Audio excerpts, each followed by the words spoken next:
नमस्कार दोस्तों, मैं हूं रोशन और आप देख रहे हैं जीके अफेयर्स यूट्यूब चैनल। दोस्तों, इस चैनल पे आपको प्रीवियस ईयर पेपर का डिस्कशन और आरआरबी जेई का तैयारी भी करवाया जा रहा है। तो आप लोग जरूर इस चैनल को सब्सक्राइब करके बेल आइकन को प्रेस रखिए।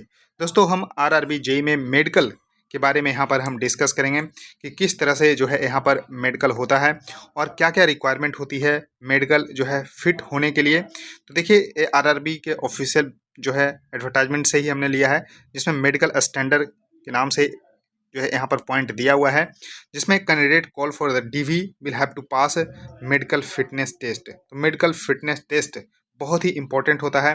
अगर आप पास नहीं करते हैं तो आपका सारा मेहनत यहाँ पर बेकार जाएगा। यानी कि आपने प्री निकाला, मेंस निकाला, यानी कि सीबीटी 1 निकाला, सीबीटी 2 निकाला, इसका कोई मतलब नहीं होता है अगर मेडिकल फिटनेस टेस्ट में पास नहीं करते हैं तो।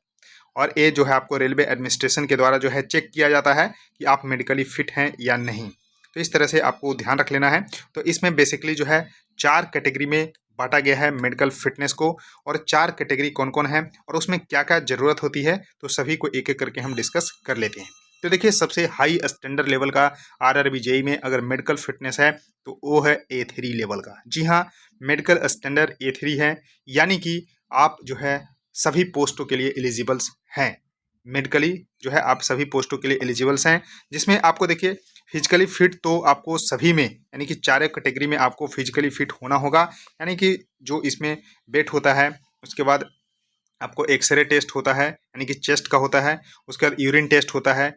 तो इस तरह से आपको डायबिटीज टेस्ट होता है, ब्लड प्रेशर टेस्ट होता है। तो ये सभी आपको चारों में देखने को मिलेगा। लेकिन यहाँ पर विजन स्टैंडर्ड ही यहाँ पर मेन इंपॉर्टेंट है, जिसके जो है चलते जॉब जा सकती है। तो विजन स्टैंडर्ड सभी पोस्टों के लिए अलग अलग होती है और इसी के रिगार्डिंग जो है यहाँ पर 4 कैटेगरी बांटी गई है, A3, B1, B2 और C1। सबसे जो यहाँ पर लोएस्ट स्टैंडर्ड है आरआरबी जेई में वो C1 है। यानी कि C1 अगर है तो आप जो है सबसे कम जो है यानी कि मेडिकली फिट हैं।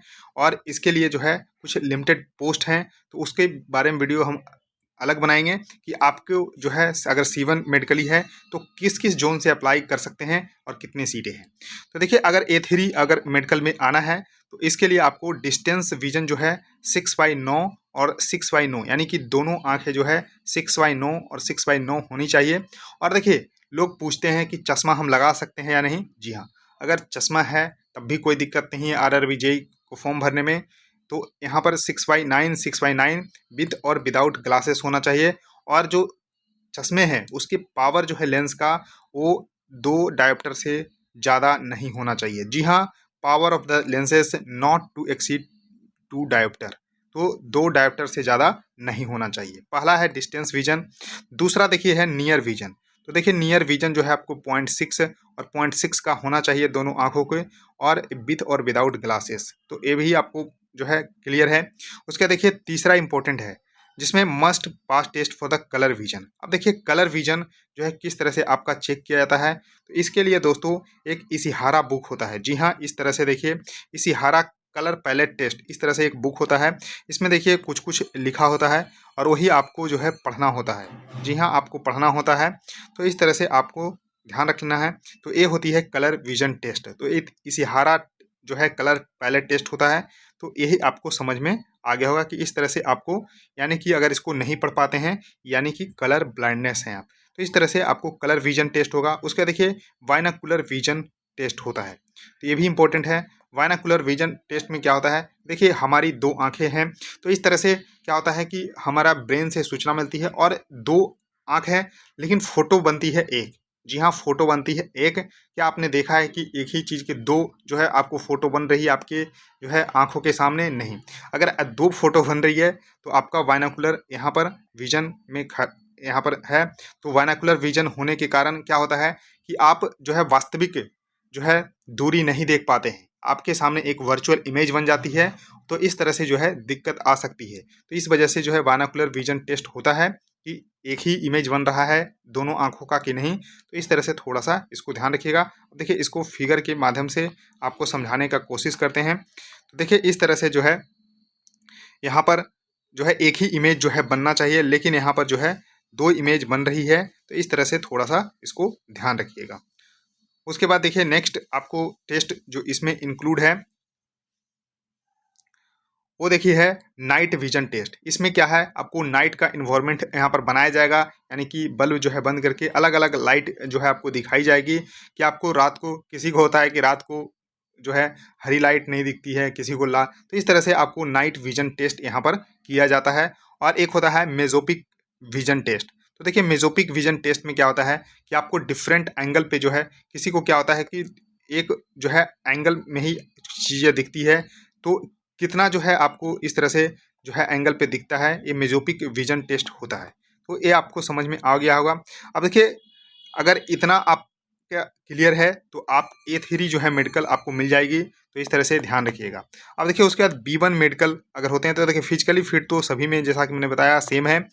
और यहाँ पर डिस्टेंस विजन देखिए, अब देखिए यहाँ पर 6/9 था और यहाँ पर 6/9 एक आँख का, दूसरा 6/12 भी है तब भी चलेगा, विथ और विदाउट ग्लासेस, यानी कि बिना चश्मे के और चश्मे के। और लेकिन इसमें जो है पावर ऑफ लेंस 4 डायोप्टर से ज़्यादा नहीं होना चाहिए। देखिए इसमें थोड़ी सी जो है छूट है यहाँ पर। और देखिए नियर विजन तो सब में सेम ही है। और उसके बाद देखिए मस्ट पास्ट जो है ऊपर वाले जो टेस्ट मैंने बताया, colour vision, binocular vision, night vision और मेजोपिक विजन, ये आपको सेम है। उसका देखिए B2 जो है आपको है, यानी कि B1 इतना है आपको क्लियर, यानी कि एक आंख आपको 6/12 भी है तब भी आपको यहाँ B1 मेडिकल मिल जाएगी। उसका देखिए B2 मेडिकल के लिए तो ये देखिए एक आंख जो है 6/9 और दूसरा जो है 6/12, तो यानी कि ऊपर वाले की तरह ही है। और यहाँ पर आपको ध्यान रखना है नियर विजन भी सेम है, लेकिन यहाँ पर आपको थोड़ा सा, यहाँ देखिए विद और विदाउट ग्लासेस व्हेन रीडिंग और क्लोज वर्क इज रिक्वायर्ड, तो इस तरह से। और उसके बाद देखिए इसमें क्या है थोड़ा सा डिफरेंस, इसमें कलर विजन का टेस्ट नहीं होता है, इसमें सिर्फ और सिर्फ बायनोकुलर विजन का टेस्ट होता है। और इसमें नाइट विजन और मेजोपिक विजन का भी टेस्ट नहीं होता है। तो ये थोड़ा सा आपको ध्यान रख लेना है कि अगर आपको कलर जो है ब्लाइंडनेस का प्रॉब्लम है तो आप इस पोस्ट के लिए भर सकते हैं और इस पोस्ट के लिए भर सकते हैं। आपको नाइट विजन का प्रॉब्लम है तब भी आप इस पोस्ट के लिए भर सकते हैं, यानी कि B2 के लिए और C1 के लिए। लेकिन आपको थोड़ा सा ध्यान रख लेना है कि अगर बायनोकुलर विजन का प्रॉब्लम है तो सिर्फ और सिर्फ आप C1 पोस्ट के लिए भर सकते हैं, क्योंकि C1 पोस्ट के लिए जो है डिस्टेंस विजन देखिए यहाँ पर थोड़ी सी और छूट दी गई है। दोनों आंख, यानी कि एक आंख 6/12 का है तब भी चलेगा, दूसरा 6/18 का है तब भी चलेगा, विथ और विदाउट ग्लासेस। और नियर विजन 0.6 का है। और यहाँ पर देखिए कोई भी यहाँ पर आपको ना कि कलर विजन भी नहीं है, बायनोकुलर विजन भी नहीं है, नाइट विजन भी नहीं है और मेजोपिक विजन भी नहीं है, यानी कि इन चारों में से कोई भी अब अगर आप फिट नहीं हैं तब भी आप C1 पोस्ट के लिए एलिजिबल्स हैं। तो इस तरह से थोड़ा सा आपको ध्यान रख लेना है। आई होप आपको चारों जो है मेडिकल स्टैंडर्ड समझ में आ गया होगा। कुछ और पॉइंट है इसको हम डिस्कस कर लेते हैं। अब देखिए जो एबव मेडिकल स्टैंडर्ड है इंडिकेटिव है और not exhaustive and apply to candidates in general. अगर और डिटेल में जानना है तो चैप्टर 5 है इंडियन रेलवे मेडिकल मैनुअल का, उसको आप पढ़ सकते हैं। और देखिए लेकिन इसमें एक कोई क्या करते हैं, आँख का सर्जरी करवा लेते हैं और आँख का पावर यहाँ पर थोड़ा जो है चश्मे का वो जो है आपको सही करवा लेते हैं, तो उसके लिए कुछ सर्जरी आँखों में करवा लेते हैं। तो यहाँ पर क्लियर मेंशन है कि अगर लासिक सर्जरी आपने करवा रखा है और other surgical procedure to correct refractory error आपने करेक्ट किया है तो A3 स्टैंडर्ड आपको नहीं मिलेगा। जी हाँ, A3 स्टैंडर्ड आपको देखिए not eligible for the post that require medical standard A3। तो ये गलती नहीं करिएगा, जो आंखों का सर्जरी करवाए हैं वो A3 पोस्ट को प्रेफरेंस नहीं डालिएगा पहले। तो इस तरह से थोड़ा सा ध्यान रखिएगा। और देखिए जो एक सर्विसमैन है उनके लिए para 534 Indian railway medical manual आपको पढ़ लेना है इस वेबसाइट पे जाके। तो इस तरह से आपको ध्यान रख लेना है। तो दोस्तों यही है RRB JEE का मेडिकल स्टैंडर्ड। आई होप आपको पूरी तरह से समझ में आ गई होगी कि आप किस पोस्ट को जो है पहले प्रेफरेंस डालेंगे, कौन सा आपको दिक्कत है यहाँ पर आँखों में, तो उस तरह से जो है आपको ध्यान रख के ही जो है पोस्ट प्रेफरेंस आपको डालना है, ताकि जो है आप जो है ऐसा ना हो कि आपने दोनों एग्ज़ाम पास कर लिया उसके बाद मेडिकली अनफिट हो गए। ऐसा मैंने बहुत कैंडिडेट को जो देखा है और वो जो है पछताने के अलावा कुछ नहीं होता है, क्योंकि अगर बाद में आपको नीचे वाली पोस्ट मिलती है तो वो सीट रिजर्व रहने के बाद मिलती है, यानी कि सीट बचती है तब आपको मिलती है। तो इस तरह से थोड़ा सा ध्यान रखिएगा और सही से जो है फैसला लेके ही आपको फॉर्म भरनी है। तो दोस्तों all the best, thank you for watching this video को लाइक करिए, शेयर करिए अपने दोस्तों के साथ और चैनल को भी सब्सक्राइब कर लीजिए। सो थैंक यू, इस वीडियो में इतना ही।